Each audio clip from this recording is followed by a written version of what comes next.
So if you have a broken knob on your dryer, here's how to fix it. Generally, when they go bad, they'll break and the metal part of it will stay on this plastic stick. So these are made out of plastic, this one and this one.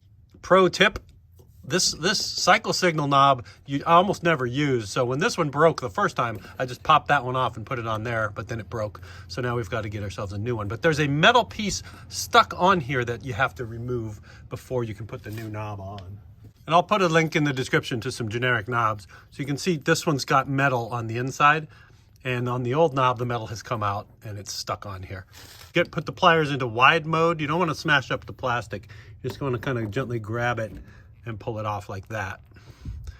And now that that plastic insert is gone, this is going to have a flat side on one side. So you just identify where the flat side is on the knob. In this case, the flat side on the stick is downward, so we just put that downward, put it into place. Now, in my case, I bought a generic knob, so for sure it's gonna work, but the arrow's at the bottom. So if you want the right knob for your washing machine, you wanna look up the model number and actually look up the part that fits. If you buy a generic one, something like this might happen to you.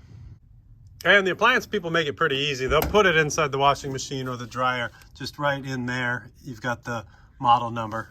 Cha-ching. So if you look that up on Amazon or eBay, you've got a pretty good chance of finding the right knob. And same thing goes for this one. It's the reverse.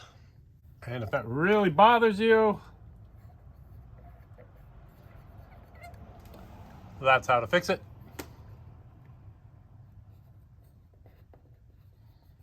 Actually, I think that's worse, but you get the idea. So there's a link in the description to some potential knobs. I recommend getting the one that actually works for your washing machine, but as you can see,